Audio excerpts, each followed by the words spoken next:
2 రోజుల నుంచి దర్శి నియోజకవర్గానికి తెలుగుదేశం పార్టీ తరపున అభ్యర్థి ఖరారు కాబోతున్నటువంటి ఒక వార్తలు చక్కర్లు కొట్టడం, అలాగే గతంలో తెలుగుదేశం పార్టీలో ఎమ్మెల్యే గెలిచి మంత్రిగా అయినటువంటి మాజీ మంత్రి సిద్ధా రాఘవరావు గారు రేపు తెలుగుదేశం పార్టీ కండవ కప్పుకోబోతున్నారనేటువంటి వార్తలు ఊహాగానాన్ని సోషల్ మీడియాలో పెద్ద ఎత్తున ప్రచారాన్ని సంతరించుకున్న సమయంలో ఈరోజు హఠాత్తుగా జగన్ సీఎం ఆఫీస్ నుంచి పిలుపు రావటం, ఆయన చెవిరెడ్డి భాస్కర్ రెడ్డి మరియు బాలినేని శ్రీనివాసరెడ్డి గారితో కలిసి జగన్ని కలవటంతో ఇప్పుడు అంతా కూడా ఒక సస్పెన్షన్ వాతావరణం మొత్తం తెరపైకి వచ్చింది. ఏంటి ఏదైనంటే సిద్ధా రాఘవరావు గారు వైసీపీలో ఉంటారా, తెలుగుదేశం పార్టీలోకి జాయిన్ అయి దర్శి నియోజకవర్గం తరఫున పోటీ చేస్తారా? సిద్ధా రాఘవరావు గారికి వైఎస్ఆర్ కాంగ్రెస్ పార్టీ అనేక సీట్లను ఆఫర్ చేసింది. మార్కాపురం వెళ్తే మార్కాపురం పోటీ చేయమన్నారు, లేకపోతే అద్దెంకి నియోజకవర్గాన్ని పోటీ చేయమన్నారు, లేదా గిద్దలూరు నియోజకవర్గం అయినా ఓకేనని చెప్పారు. కానీ సిద్ధా రాఘవరావు నేను కంటెస్టెంట్ అంటూ చేస్తే అది దర్శి నియోజకవర్గం నుంచే పోటీ చేస్తాను, ఇంకా ఏ నియోజకవర్గం నుంచి నేను పోటీ చేయను అని చెప్పేసి ఆయన ససేమేరా చెప్పారు. అయితే మొదట ఆయన చెప్పినటువంటి ప్రతిపాదనని చెవిరెడ్డి భాస్కర్ రెడ్డి కూడా జగన్ దగ్గర ఒక పరిష్కార మార్గాన్ని చూపించారు.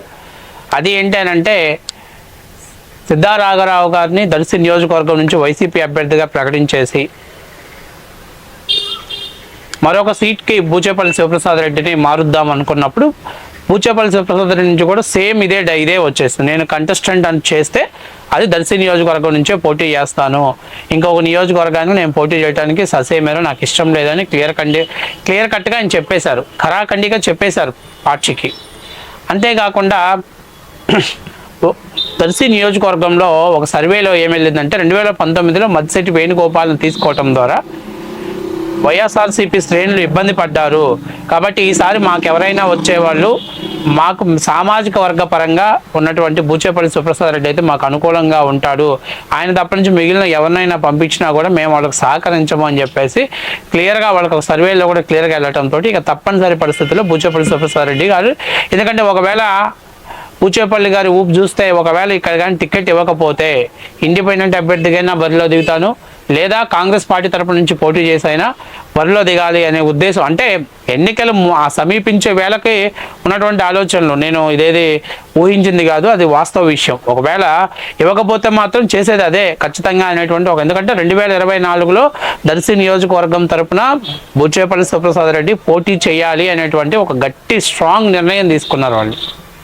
కాబట్టి ఖచ్చితంగా వాళ్ళు ఇండిపెండెంట్గా వేస్తారా లేకపోతే కాంగ్రెస్లో చేస్తారా, ఏదైతే పోటీలో ఉండాలని మాత్రం వాళ్ళు నిర్ణయం తీసుకున్నారు. ఒకవేళ ఆ నిర్ణయాన్ని వైసీపీ ప్రభుత్వం వైసీపీ సరే ఏమైందిలే అని చెప్పేసి ఒకవేళ ఏదైనా సిద్ధా రాఘవరావు గారికి టికెట్ ఇచ్చినా ఇక్కడ ఉన్నటువంటి మెజారిటీ ఓట్ బ్యాంకింగ్ దాదాపుగా ఆ సామాజిక వర్గం యొక్క ఓట్ బ్యాంకింగ్ 36,000 పైచిలుకులు ఉంది, కాబట్టి ఆ మెజారిటీ ఓట్ బ్యాంకింగ్ అనేది సహకరించకపోతే ఓడిపోయే పరిస్థితి ఉంటుంది. కాబట్టి తెలుగుదేశం అందుకని అవకాశం ఉంది కాబట్టి తప్పనిసరి పరిస్థితుల్లో బూచేపల్లి సుప్రసాద్ రెడ్డి గారికి వైసీపీ టికెట్ ఇవ్వడం జరిగింది. ఇక కన్ఫామ్ అయిపోయింది, ఫిక్స్ అయిపోయింది. ఇక సిద్ధా రాఘవరావు గారికి ఆ మొదటి ఉన్నటువంటి ఆప్షన్ ఏంటంటే ఆయన సన్నిహితుల దగ్గర కూడా వచ్చిన రిపోర్ట్స్ ప్రకారం వాస్తవానికి ఈ భయం సిద్ధా రాఘవరావు గారికి కూడా ఉంది. ఎందుకంటే సిద్ధా రాఘవరావు సామాజిక వర్గం ఇక్కడ 11,000 నుంచి 12,000 మంది ఉన్నారు. ఒకవేళ మెజారిటీ సామాజిక వర్గం ఉన్నటువంటి 38,000 ఓట్ల మెజారిటీ ఉన్నటువంటి ఒక సామాజిక వర్గం మనకు సహకరించకపోతే, ఎందుకంటే వాళ్ళు 2019లో మేము సఫర్ అయ్యాం కాబట్టి ఈసారి ఇక్కడ మెజారిటీ సామాజిక వర్గం మాది ఉంది కాబట్టి మా సామాజిక వర్గం చెందిన వ్యక్తినే ఎమ్మెల్యే అభ్యర్థిగా ఇవ్వాలి అని చెప్పేసి వాళ్ళు పట్టుబడుతున్నారు. కాబట్టి ఇక ఒకవేళ వాళ్ళు సహకరించరు, మనం వెళ్ళినా కూడా సహకరించిన పరిస్థితి.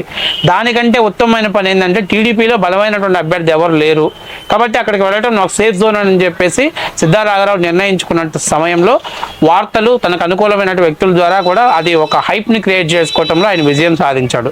ఎప్పుడైతే ఈ వార్తలు స్ప్రెడ్ చేస్తున్నారో వైఎస్ఆర్ పార్టీ నుంచి కూడా పెద్ద ఎత్తున ఆఫీస్ నుంచి వాళ్ళకి బెదిరింపులు వెళ్తున్నాయి.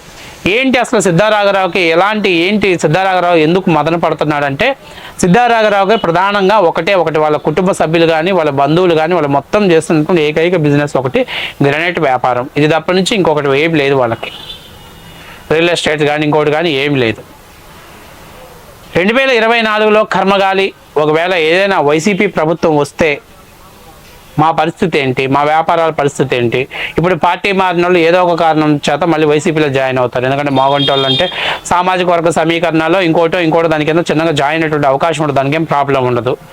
కాకపోతే ఈరోజు మేము సిద్ధారాఘరావు ఒకసారి మళ్ళీ టీడీపీలో జాయిన్ అయితే ఈసారి 2024లో వైసీపీ ప్రభుత్వం వస్తే ఈ వ్యాపారాలన్నీ కూడా ఎలాంటి పరిస్థితి ఉంటుంది, ఆర్థికంగా ఎంత దెబ్బతింటాం, ఇవన్నీ కూడా బేరూజు వేసుకొని ఈ ఎన్నికల్లో మనం తటస్థంగా ఉండాలి అనేటువంటి నిర్ణయాన్ని తీసుకున్న సమయంలో ఇక్కడి నుంచి వస్తున్నటువంటి అభిమానులు కానీ లేకపోతే వెళ్ళి కలుస్తున్నటువంటి వ్యక్తులు కానీ దీనివల్ల ఆయన నిర్ణయాన్ని తీసుకోలేకపోవటం, అటు తెలుగుదేశం పార్టీ నుంచి వచ్చినటువంటి ఆఫర్, ఎందుకంటే కేవలం ఆయన మొన్న ఎంపీ స్థానానికి కంటెస్టెంట్ చేయటం అనే దానివల్లే మాకు ఎమ్మెల్యే ఇవ్వలేదు కాబట్టి మేము పార్టీ మారామని చెప్పుకున్నారు.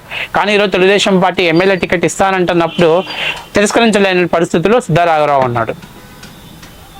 మరి ఏంటి దీని పరిష్కారం అని చెప్పేసి ధైర్యం చేసి ఒక అడుగు ముందుకు వేద్దామని చెప్పింది. నిన్నటి దాకా ఒక 4 రోజుల ముందు అన్ని యూట్యూబ్ ఛానల్స్ మాత్రమే సిద్ధారాఘరావు టీడీపీలోకి వస్తున్నాడు ముహూర్తం ఫిక్స్ అయిందన్నారు. కానీ నిన్న ఈరోజు పెద్ద ఎత్తున సోషల్ మీడియా వెబ్ ఛానల్స్ కూడా అలాగే వెబ్ పేజెస్ కూడా సిద్ధారాఘరావు పార్టీ మార్చడం క్లియర్, 2027వ తారీఖున చంద్రబాబు గారి సమక్షంలో టీడీపీ తీర్థం పుచ్చుకుంటారని చెప్పడం, ఇవన్నీ కూడా పెద్ద ఎత్తున సోషల్ మీడియా హల్చల్ చేస్తున్న సమయంలో ఈరోజు సిద్ధారాఘరావుని జగన్మోహన్ రెడ్డి పిలవటము, ఆయన క్యాంప్ ఆఫీస్కి పిలిపించుకోవటం ద్వారా మన సిద్ధారాఘరావు టీడీపీలోకి వస్తారా లేకపోతే వైసీపీలో కొనసాగుతారా అనేటువంటి ఒక సందిగ్ధత అయితే మొత్తం మీద ఉంది. అయితే తెలుగుదేశం పార్టీ కూడా ఎక్కువసేపు వేచుతున్న ధోరణితోటి నియోజకవర్గంలో ఖచ్చితంగా పైన వేక్ రేట్ అయితే కింద కూడా గెలిచే ఛాన్సెస్ ఉంటుంది. కాబట్టి ఈ పరిస్థితుల్లో ఎక్కువ సమయం రిస్క్ తీసుకోవటం ఇంట్రెస్ట్ లేక ఆయన తెలుగుదేశం పార్టీ కూడా, ఎందుకంటే గతంలో ఎవరైతే వెళ్ళి కలిశారో ఆయన 3 రోజులు ఆగండి 2 రోజులు ఆగండి అని టైం చెప్తున్నప్పుడు నిన్న చంద్రబాబు నాయుడు పార్టీ అధిష్టానం నుంచి కూడా క్లియర్గా డెడ్ లైన్ పెట్టేసింది. ఎందుకంటే ఎన్నికలు సమీపిస్తున్న ఈ సమీపంలో రేపు 27 లాస్ట్ అండ్ 29 ఈ 2 డేట్స్లో మీరు జాయినింగ్ ఆరు ఇంట్రెస్ట్ లేదా ఏదో ఒకటి ఫైనల్ తేల్చుకోవాలని చెప్పి తెలుగుదేశం పార్టీ అధిష్టానం నుంచి కూడా స్పష్టమైనటువంటి సంకేతాలు సిద్ధారాఘరావుకి వెళ్ళాయి. సో ఈరోజు మరి జగన్ కలిశాడు, మరి ఎలాంటి నిర్ణయం తీసుకుంటాడు? చంద్రబాబు వైసీపీలో కొనసాగుతారా లేకపోతే చంద్రబాబు గారి సమక్షంలో మళ్ళీ టీడీపీలో చేరుతారా? ఎందుకంటే రేపు డెడ్ లైన్, జగన్ రేపటికి ఆయన పార్టీ మారుతారా లేదని రేపటి డెడ్ లైన్. అండ్ లాస్ట్ 29, ఎందుకంటే చంద్రబాబు నాయుడు గారి ప్రజాకాలం ప్రోగ్రామ్స్ ఇక్కడ ఉన్నాయి కాబట్టి ఇంకా 29 లాస్ట్ డెడ్ లైన్ పెట్టుకున్నారు. ఈలోపు తెలుగుదేశం పార్టీ ఆల్టర్నేట్ అభ్యర్థి ఎవరు మళ్ళీ తెరపైకి వస్తుంది. ఎందుకంటే ఇక్కడ ఆర్థికంగా బలమైనటువంటి అభ్యర్థి కావాలి అనేటువంటి ఒక వాదన వస్తుంది. అందులో రేపేదో చంద్రబాబు నాయుడు గారు మద్దిశెట్టి వేణుగోపాల్ గారికి అపాయింట్మెంట్ ఇచ్చారని, ఆయన పార్టీ మారుతున్నారని, లేదా తెలుగుదేశం పార్టీ తీర్థం పుచ్చుకొని దర్శి నియోజకవర్గం టికెట్ని ఆశిస్తున్నారనే ఒక ఊహాగానాలు వస్తున్నాయి. అయితే తెలుగుదేశం పార్టీ ఈ 2 ఆప్షన్స్ పోతే తెలుగుదేశం పార్టీ దగ్గర చంద్రబాబు దగ్గర ఒకవేళ ఈ 2 వర్కౌట్ అవ్వకపోతే అయితే మద్దిశెట్టి వేణుగోపాల్ గారి నాయకత్వాన్ని మరి అందరూ ఆమోదిస్తున్నారా లేదా అనేటువంటిది చూస్తే కొంతవరకు అయితే ఆయన మీద వ్యతిరేకత అయితే ఉంది. అది రేపు పోటీ చేసేసరికి ఎట్లా అవుతుంది ఏంటి అనేది, ఎందుకంటే ఏదో రాకముందు ఏదో వ్యతిరేకత అయితే ఉండొచ్చు, వచ్చిన తర్వాత దాని విధానాలు వేరేగా ఉంటాయి. ఆ కండ వేసుకున్న తర్వాత ఆ నాయకత్వ లక్షణాలను బట్టి ఉండే విధానాలను బట్టి మారుతుంటాయి. ఒకవేళ ఇద్దరు కాబట్టి ప్రస్తుతం తెలుగుదేశం పార్టీ ఒక ఫార్ములా తీసుకురాబోతుంది. ఆ ఫార్ములా ఏంటి అంటే ఆల్రెడీ ఇక్కడ ఉన్నటువంటి జనసేన అభ్యర్థి గరికపాటి వెంకట్ మరియు గోరంట్ల రవికుమార్ ఇద్దరిని కూర్చోబెట్టి ఇద్దరిని ఆర్థికంగా ఒకరు కంటెస్టెంట్ చేస్తారు, ఒకరు ఫైనాన్షియల్స్గా ఇద్దరు తోడుగా ఉండి నియోజకవర్గాన్ని గెలిపించుకొని వస్తే తర్వాత ఇద్దరిలో ఒకరికి ఎట్లాగో ఎమ్మెల్యే పదవి ఉంటుంది కాబట్టి ఇంకొకరికి రాజకీయంగా ఫ్యూచర్ ఇవ్వాలని చెప్పేసి చంద్రబాబు దగ్గర ప్రతిపాదన ఉంది. ఎందుకంటే ఇద్దరు యువకులు, అర్షిని విద్యా సంస్థలు ఉన్నటువంటి రవికుమార్ గారు ప్రకాశం జిల్లాకి సుపరిచితులు, అందరికీ కూడా బాగానే తెలిసినటువంటి వ్యక్తి. దొనకొండ ప్రాంతం కానీ లేకపోతే కుర్చేడు మండలం కానీ దర్శి నియోజకవర్గంలో ఉన్నటువంటి 5 మండలాల్లో కూడా అందరికీ బాగా సుపరిచితులు. ముఖ్యంగా తాళూరు మండలం, వైఎస్ఆర్ కాంగ్రెస్ పార్టీకి పట్టున్నటువంటి తాళూరు మండలంలో ఆయన విద్యా సంస్థల ద్వారా గత 3.5 దశాబ్దాలు పైగానే ఆయన సేవా విద్యా సంస్థల ద్వారా పిల్లలు చదువుకున్నటువంటి పిల్లలు వాళ్ళందరూ ఉన్నారు కాబట్టి ఏదైనా చేంజెస్ అయ్యేటువంటి ఛాన్సెస్ ఉంది, కలిసి వచ్చే అంశం ఉంది. ఇక్కడ వీళ్ళిద్దరిని కూడా టీడీపీ నాయకులు కొంతమంది ఏం చెప్తున్నారంటే ఆర్థికంగా బూచేపల్లిని తట్టలేరు అనేటువంటి ఒక వాదన తప్ప నుంచి వీళ్ళిద్దరి మీద ఎక్కడా కూడా మైనస్ రిమార్క్ ఏం లేదు. వీళ్ళిద్దరి మీద ఉన్నటువంటిది ఏంటంటే అవతల వ్యక్తిని ఆర్థికంగా తట్టుకోగలరా సింగిల్గా పోటీ చేస్తే. మరి ఇద్దరు కలిసి ఫార్ములా పెడితే, ఇద్దరు కలిసి ఒక ఫార్ములా ఒక తాటి మీద తీసుకొస్తే, సపోజు గరికపాటి వెంకట్కి టికెట్ ఇస్తే రవికుమార్ ఒక రెండు మండలాలకు కావాల్సినటువంటి ప్యాక్ అండ్ సపోర్ట్ని ఫైనాన్షియల్ సపోర్ట్ చేయటం, రేపు ఏదైనా పార్టీ అధికారంలోకి వస్తే దానికి తగ్గట్టు న్యాయం చేయటం, లేదా గోరంట్ల రవికుమార్ గారికి టికెట్ ఇస్తే ఇప్పుడు ఆల్రెడీ గరిబాటి వెంకట్ ఒక 2 మండలాలకి ఫైనాన్షియల్స్గా సపోర్ట్ చేయటం, తద్వారా రేపు గవర్నమెంట్ వస్తే తద్వారా వాళ్ళకి న్యాయం చేయటం. ఈ 2 ఫార్ములాస్, ఎందుకంటే ఇద్దరు యువకులు ప్లస్ మంచి నేమ్ ఉన్న వాళ్ళు తక్కువ టైంలోనే, ఎందుకంటే చాలా తక్కువ టైంలో ఇద్దరు నియోజకవర్గానికి వచ్చారు. ఎక్కడా కూడా నియోజకవర్గంలో వాళ్ళకి ఏం చెడ్డ పేరు అయితే లేదు. కాకపోతే ఇక్కడ ఉన్నటువంటిది ఏంటంటే మమ్మల్ని కలుపుకొని బాగాలేదు అని చెప్పడానికి ఒక ప్రధానమైన కారణం, టికెట్ కన్ఫామ్ అవ్వకుండా ఎవరు పెద్ద ఎత్తున డబ్బులు ఖర్చు పెట్టాడు. అవతల వ్యక్తి కూడా 100% మీరే పోటీలో ఉంటారు, మీరే ఎమ్మెల్యే కంటెస్టెంట్ అభ్యర్థిని భరోసా వచ్చిన తర్వాతనే బూచపల్లి కానీ లేకపోతే ఎవరైనా ఖర్చు పెట్టారు. వీళ్ళు కూడా టికెట్ కన్ఫామ్ అవ్వకపోయినా స్టార్టింగ్లో గరిపాటి వెంకట గారు వస్తే పెద్ద ఎత్తున ఎద్దుల పందాల ప్రోగ్రాం నిర్వహించారు. అట్లాగే ప్రతినిత్యం ఏదో కార్యక్రమాలు ప్రజల్లో తీసుకెళ్ళడం జరిగింది. అన్ని విధాలుగా కూడా ఆయన ముందుకు వెళ్ళాడు. తర్వాత వచ్చినటువంటి గోరంట్ల రవికుమార్ గారు కూడా కనిగిరి నియోజకవర్గానికి కదలిరా ప్రోగ్రాంకి పెద్ద ఎత్తున ఆయనే ఖర్చు పెట్టుకున్నారు. అలాగే నిజంగా వాళ్ళ ప్రోగ్రామ్స్కి కానివ్వండి, లేకపోతే ఎన్టీఆర్ గారి వర్ధంతి కార్యక్రమానికి కానివ్వండి, లేకపోతే మొన్న బొప్పుడిలో జరిగినటువంటి ప్రజాగలానికి కానీ అన్ని విధాలుగా ఒక నియోజకవర్గ ఇన్ఛార్జిగా ఆయన వ్యవహరించారు. కాకపోతే టికెట్ రాకుండానే వాళ్ళు అంత ఖర్చు పెట్టుకుంటున్నారు. టికెట్ కన్ఫామ్ అయితే ఖచ్చితంగా వాళ్ళు ఆ స్థాయికి తగ్గట్టు వాళ్ళు పోటీ చేస్తారు.